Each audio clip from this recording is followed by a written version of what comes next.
selanjutnya adalah farmasi itu memiliki keterlibatan langsung dengan pasien. Nah, maksudnya adalah seorang farmasis di sini ada ketika pasien datang, pasien dirawat, ini konteksnya dalam rumah sakit, lalu atau pasien sedang meninggalkan rumah sakit.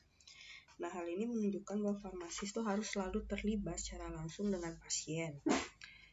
Lalu apa-apa aja sih fungsi dari keterlibatan langsung farmasis terhadap pasien? Itu yang pertama adalah dia memperkenalkan farmasis pada staf dan juga kepada pasien. Hal ini dilakukan untuk mengantisipasi jika nanti salah satu farmasis itu berhalangan. Lalu yang kedua, farmasis bisa menafsirkan petunjuk dokter yang berkaitan dengan terapi dan juga aturan perawatan secara keseluruhan. Lalu memberikan edukasi kepada pasien mengenai kesehatan pribadi, misalkan kayak check up rutin, penyalahgunaan obat-obatan, atau misalkan obat ini baiknya digunakan untuk ini, medikasi seperti itu, dan sebagainya.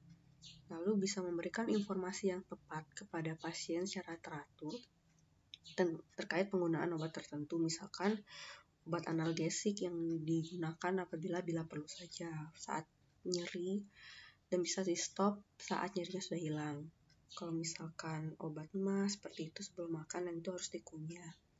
Nah, kalau misalkan obat-obat seperti itu kita beritahu informasinya secara detail, kita juga bisa memberitahu efek sampingnya, bahwa misalkan obat analgesik akan menimbulkan kerusakan pada organ-organ tertentu, misalkan lambung, seperti itu.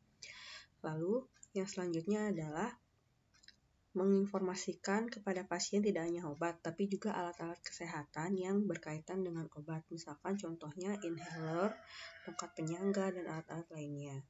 Lalu melakukan wawancara kepada pasien terkait riwayat pasien.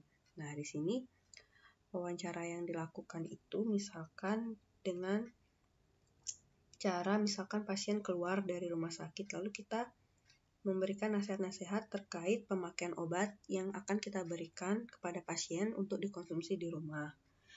Nah, kapan aja waktu makan obat paling baik, aturan pakai, interaksinya dengan makanan seperti apa, lalu diberitahukan juga tanggal kadaluarsanya dan kapan harus kembali lagi ke dokter untuk berkonsultasi. Selanjutnya, ini saya jelaskan secara tingkat tadi di awal. Jadi tugas farmasi juga ada untuk sebagai konsultasi. Nah, tugas kalian di sini adalah jelaskan apa sih farmasi, hubungan farmasi dengan konsultasi terhadap pasien, lalu beritahu contohnya apa. Nah, setelah itu kalian buat maksimal 1 halaman, kalian deskripsikan bahwa farmasis itu berfungsi sebagai konsultasi begini, contohnya adalah apa, seperti itu.